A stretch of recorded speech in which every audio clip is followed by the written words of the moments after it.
Hello students, welcome back. हमने अपनी पिछली वीडियो में पढ़ा था गौरी के बारे में, जहाँ पर हमने पढ़ा था कि गौरी जो है अपने पिता की बातें सुनती है सीताराम जी के बारे में, और उसके मन में जो है श्रद्धा के भाव जो है वह जागृत हो जाते हैं।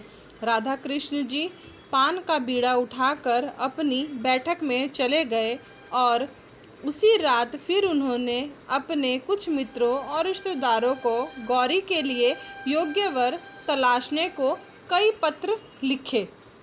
अगला एतवार आया, सीताराम जी गौरी को देखने या अपने आप को दिखलाने आए। राधा कृष्ण जी ने यह पहले से ही कह रखा है कि किसी बाहर वाले को कुछ न मालूम पड़े कि कोई गौरी को देखने आया है, अतएव यह बात कुछ गुप्त रखी गई। घर के भीतर आंगन में ही उनके बैठने का प्रबंध किया गया। किनके? सीताराम जी के। 3-4 कुर्सियों के बीच एक मेज रखा गया, जिस पर एक साफ धुला हुआ खादी का कपड़ा बिछा हुआ था और गिलास में आंगन के ही गुलाब के फूलों को तोड़कर गुलदस्ता का स्वरूप जो है वह दिया हुआ था। बहुत ही साधारण सा आयोजन है। सीताराम जी सरीखे व्यक्ति के लिए किसी विशेष आडंबर की आवश्यकता तो न थी। क्यों? क्योंकि सीताराम जी जो है वह बहुत ही सादगी के साथ जो है वह जीवन जीते थे और सादगी के साथ रहना पसंद करते थे। यथा समय सीताराम जी अपने दोनों बच्चों के साथ आए। बच्चे भी वही खादी का कुर्ता और हाफ पैंट पहने हुए थे। न जूता था, न मोजा, न किसी प्रकार का कोई ठाठ बाट, पर दोनों बड़े प्रसन्न थे और बड़े हंसमुख।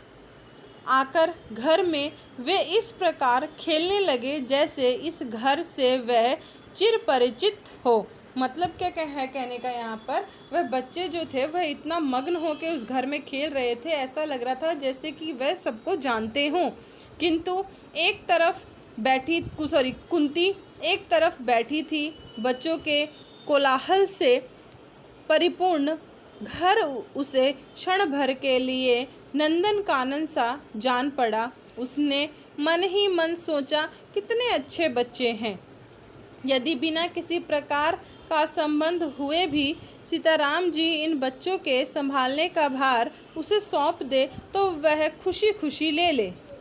वह बच्चों के खेल में इतनी तन्मय हो गई कि क्षण भर के लिए भूल गए बैठी कि सीताराम जी भी बैठे हैं और उसने भी कुछ बातचीत करनी है।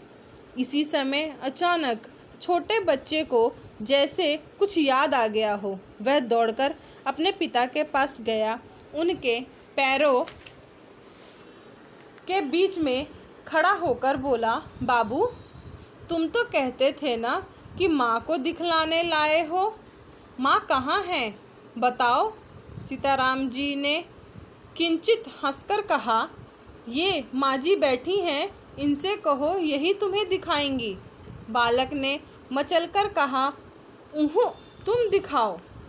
इसी समय एक बड़ी सी सफ़ेद बिल्ली आंगन में आती हुई भीतर से को भाग गई।